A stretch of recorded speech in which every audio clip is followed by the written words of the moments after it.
Hello guys, कैसे हो आप लोग। तो आप सभी का आज के वीडियो में बहुत बहुत स्वागत है। तो आज हम लोग अगर बात करेंगे तो पुणे यूनिवर्सिटी के बारे में हम लोग बात करने वाले हैं। यानी जो महाराष्ट्र का जो नंबर 1 यूनिवर्सिटी है उसके बारे में बात करेंगे। और एक्चुअली में यूनिवर्सिटी के अंदर क्या क्या चीज़ें होती है वो आपको थोड़ी बहुत पता होनी चाहिए, इसीलिए हम ऐसी बहुत सारी जो अपडेट है वो आपके लिए लेके आते हैं।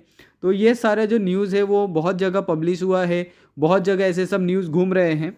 तो ये सारी न्यूज़ हम आपको बता रहे हैं कि सिर्फ 40% है जो प्रोफेसर है, full time professor, only 14। Okay, सिर्फ 14 जो फुल टाइम प्रोफेसर है अवेलेबल है वो SPPU में। ठीक है, आप सोच सकते हो कि जो हमारा पुणे यूनिवर्सिटी है वो महाराष्ट्र का सबसे टॉप यूनिवर्सिटी होने के बाद भी ऐसे सब हालात हैं। और इसके अंदर जितने भी डिपार्टमेंट है उसके अंदर close down due to the lack of faculty. तो आप सोच सकते हो कि और ये सारा दोष किसके ऊपर मढ़ा जाता है बाद में, स्टूडेंट के ऊपर, कि स्टूडेंट नहीं है तो इसकी वजह से जो हमारा फैकल्टी है वो बंद हो जा रहा है। लेकिन अगर कॉलेज में टीचर्स ही नहीं है तो वो फैकल्टी अपने आप बंद हो जाती है और सारा का सारा जो इल्ज़ाम है वो स्टूडेंट पे डाल दिया जाता है। ओके, तो इसके अंदर क्या न्यूज़ निकल के आई है उसको एक बार हम लोग देखते हैं। तो पुणे 27 जुलाई, ओके, आज 29 है, तो ये 2 दिन पहले की बात है, ज़्यादा पुरानी बात नहीं है। As many as 56 of the vacant position, sorry 56% of the vacant position in the administration of Savitribai Phule Pune university remain unfilled. तो आप सोच सकते हैं कि पुणे यूनिवर्सिटी में लगभग 56% जो वैकेंट पोजीशन है वो फिल नहीं है। Due to the shortage of professor और the tutor, many department are in the danger of closing. There are the currently only 14 full time professor left across all SPPU department.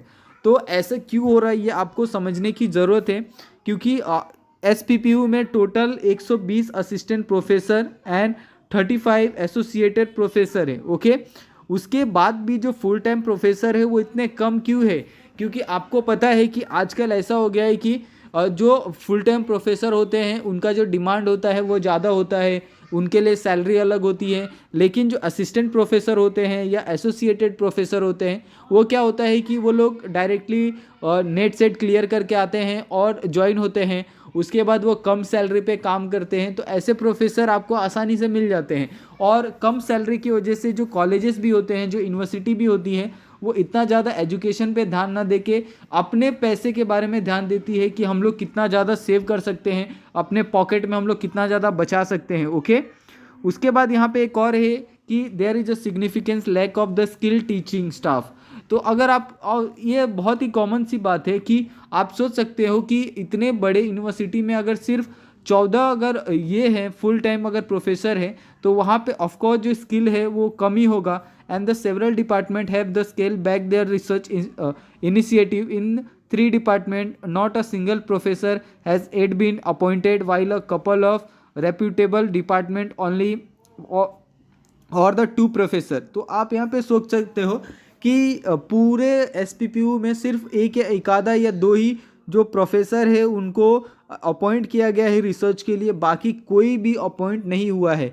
वो चाहे जो ऐसे net set clear करके जो teacher आते हैं जो पढ़ाते हैं उनमें से कोई नहीं, जो 14 आपके जो फुल टाइम आपके प्रोफेसर है उनमें से कोई नहीं, सिर्फ 1 या 2 ही ऐसे प्रोफेसर है जिन्होंने ये किया है। ओके, तो यहाँ पे यही बात की जा रही है कि the state administration had purposefully broken the recruitment channel for the full-time professor. Just 44% of the employee at the SPPU are barely managing all the department.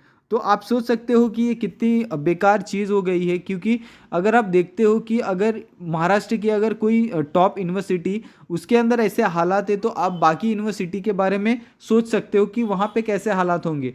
तो आजकल टीचिंग को लेके बहुत ज़्यादा ये हो गया है कि टीचिंग को ज़्यादा महत्व नहीं दिया जा रहा है और टीचिंग को महत्व ना देके सिर्फ पैसे को महत्व दिया जा रहा है। जो यूनिवर्सिटी है वो मोटा मोटा फीस तो कलेक्ट कर लेते हैं लेकिन उस तरह से जो एजुकेशन है वो प्रोवाइड नहीं कर पा रहे हैं। और अगर वो इस तरह से अगर एजुकेशन प्रोवाइड नहीं करेंगे तो इससे दोनों को नुकसान होने वाला है। सबसे ज़्यादा जो नुकसान होगा वो बच्चों को होगा, उसके बाद यूनिवर्सिटी का जो रेपुटेशन है वो भी खतरे में आ जाएगा। ओके, उसके बाद यहाँ पे ये भी कहा गया है कि There will be the discourage new admission to the reputable university. We have already urged the state government to grant full-time academic per the student to faculty ratio for the 2070, but because of the political uh, chaos, the procedure has been delayed for the while. The standard of the academic education and research will be the severally impacted. Okay, उसके बाद यहाँ पे प्रफुल्ला पवार है जो register है SPPU में, उन्होंने ये कहा है कि temporary arrangement have been establish at the university level to fill the vacant teaching seats in the most of the discipline. तो ऐसा सब चीज़ें अगर आप बोलते हो, लेकिन ये सबसे कोई फ़ायदा नहीं है। अगर आपके कॉलेज में कोई स्टूडेंट आता है, ये स्टूडेंट ऐसा समझ के तो नहीं आता होगा कि हमें ऐसे जो नॉन स्किल टीचर है वो हमको पढ़ाएंगे। वो तो यही सोच के आता होगा कि हम लोग एक महाराष्ट्र के टॉप यूनिवर्सिटी में जा रहे हैं, तो वहाँ का जो टीचिंग स्टाफ होगा वो बहुत बेहतरीन होगा। वहाँ पे जो उसका कैंपस का जो मैनेजमेंट होगा वो ज़्यादा बहुत बेहतरीन होगा। लेकिन अगर उसको कैंपस में जाने के बाद अगर ये सारी चीज़ें उसको नहीं मिलती है तो वो बहुत ज़्यादा निराश हो जाता है। तो ऐसे जो अनस्किल्ड टीचर्स हैं उनको भर के कोई फ़ायदा नहीं है। अगर आप उनको अनस्किल्ड टीचर को अगर आप फिल भी करते हो तो उनको आप लोअर क्लासेस दीजिए। आप उनको डायरेक्टली अगर आप 10-12 अगर ना पढ़ा के आप उनको डायरेक्ट UG और PG के लिए अपॉइंट करेंगे तो ये बहुत ज़्यादा अनफेयर है स्टूडेंट के लिए, ठीक है। क्योंकि एज आप कॉलेज के मामले में तो ये बहुत ही अच्छा है क्योंकि उनका बहुत ज़्यादा पैसा बच रहा है, लेकिन स्टूडेंट के मामले में ये बहुत ज़्यादा बेकार है क्योंकि ऐसी सारी चीज़ें हमारे साथ भी होती है। Okay, the university has approve the hiring, the next step is the procedure is already under process. तो ये सारी चीज़ें यहाँ पे कही गई है।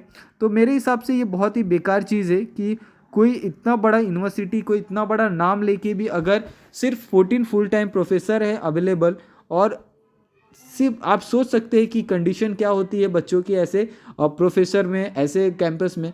तो गाइस आज के लिए बस इतना ही। अगर आपको वीडियो पसंद आई हो तो वीडियो को लाइक कीजिए और जितना हो सके अपने दोस्तों के साथ इस वीडियो को शेयर करिए। तो guys thank you so much, मिलते हैं नेक्स्ट वीडियो में।